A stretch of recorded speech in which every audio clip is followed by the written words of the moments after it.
markets to push the currency up or down. A whiff of excess manipulation would put foreign assets at risk, reduce confidence, and prompt a search for alternatives. 4. The would-be hegemon must be willing to let currency flow in and out of its domestic market at the whim of others. If you can't get hold of the currency in reliably sufficient volumes when you need it, there's no point in using it in the first place. The Chinese yuan may check the volume box, but it does so for the wrong reasons. The yuan has been one of the world's most manipulated currencies, with the Chinese on average printing 5 times as much currency a month as the Americans, despite the fact that the yuan really circulates only within the Chinese system. Around 2010, the Chinese began a piecemeal currency opening, the goal being the internationalization of the yuan. Much ballyhoo was made about the Chinese being on the verge of global domination. The reality proved different. As soon as Beijing allowed thin financial connections between China and the outside world, so many Chinese attempted to move their life savings beyond the reach of the Chinese Communist Party that Beijing quickly reversed the internationalization effort. After all, if the Chinese citizenry can get their money out of the country, it will no longer be available to fuel the Chinese lending system that makes a unified China possible. China's currency remains walled off. Nearly all Chinese exports, to say nothing of imports, are denominated in US dollars rather than China's own currency. The issue in Europe is not the currency per se, but instead Europe's banks. While the Europeans have a currency union, banks are still managed and regulated at the national level. Because those banks remain a source of intra-European competition, it is common for European governments to use banks for state funding, and then intervene on behalf of the banks so none go belly up when governments run into trouble. Such a bank-backed debt stratagem makes nearly all European banks insolvent by American standards. Making matters worse, the Europeans developed a habit of confiscating insured bank deposits to pay for bank bailouts. Understandably, extra-European confidence in the euro is not too high, and such continental mismanagement dents even the Europeans' view of their own currency. The euro is not only not used for much trade outside of the eurozone, but even within the eurozone itself, the US dollar comprises some 40% of exchanges. As to the other major currencies, the Japanese do something similar to the Chinese, even having a similar experience with capital flight back in the late 1980s. It got so bad that Japanese banks closed all international offices in the 1990s, knowing that an honest attempt to meet global banking norms would crash their entire system. That leaves the British pound. But if there's one thing the rest of the world agrees on, it is that the British should never be in charge of anything ever again.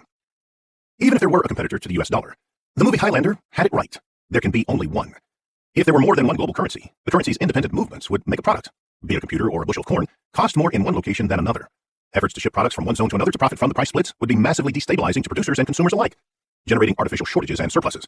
And that is before one considers things like government intervention in markets. The scale of the US dollar's penetration into the global system is truly Herculean. Some 70% of global currencies by volume are linked in some way to the US dollar, in many cases being more dependent upon the US Federal Reserve for their macroeconomic stability than their own central banks. The dollar is the connective tissue between over 90% of global trade exchanges. Nobody wants Polish zloty or Vietnamese dong or Argentine pesos, so the dollar plays middleman in lubricating all global trade, save that which occurs exclusively within the eurozone. And the dollar is the sole currency for all commodity trade, even in trades that don't touch the Western Hemisphere. Technically, there are a few commodity trades out there that are not USD denominated, typically run by countries that don't care for the United States. These make up much less than 1% of commodity trade and typically still use the USD as an intermediary because nobody has or wants Venezuelan bolivars or Iranian rials or Russian rubles, not even the Venezuelans and Iranians and Russians. Moving beyond the order.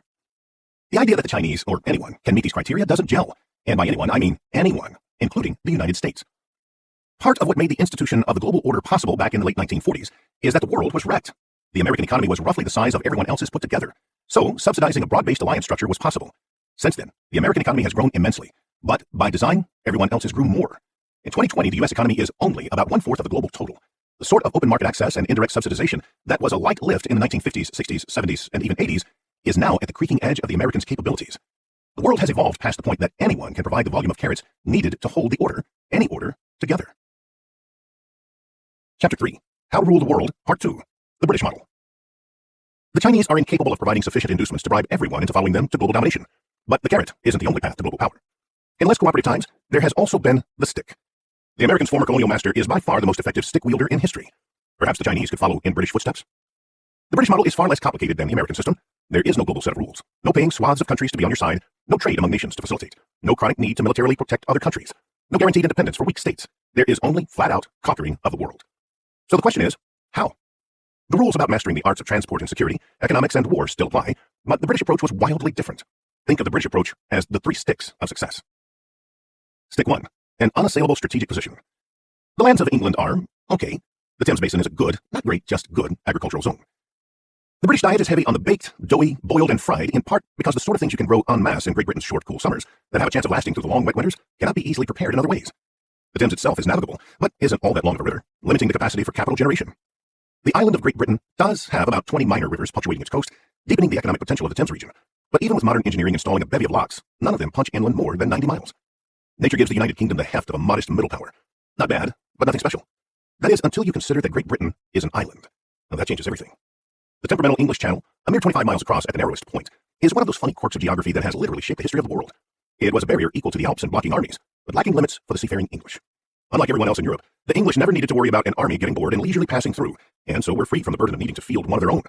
Between cost savings and strategic insulation, the English were able to maintain a millennium-long continuity unmatched in world history, which allowed them to experiment with little things like capitalism and the sort of political devolution of power that would in time give rise to democracy.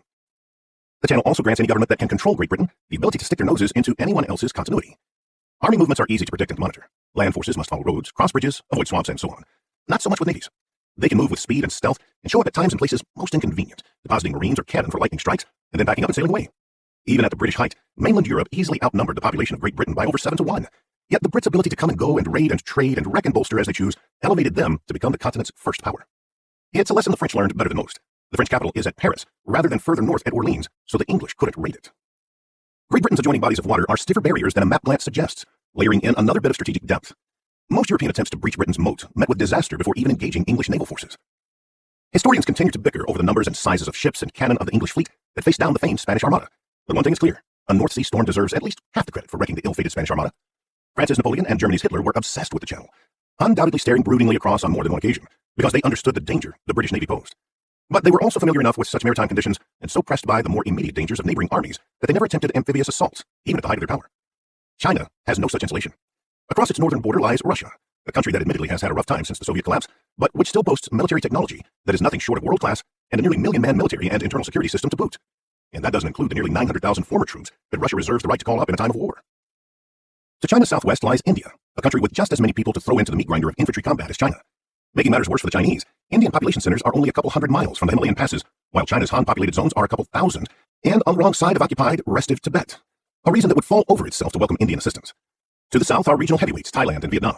Neither has designs on southern Chinese territories, but with a combined population of over 170 million and proud histories of resisting Chinese power, neither can they be dismissed out of hand. To the west lies Kazakhstan, a country about the size of the United States east of the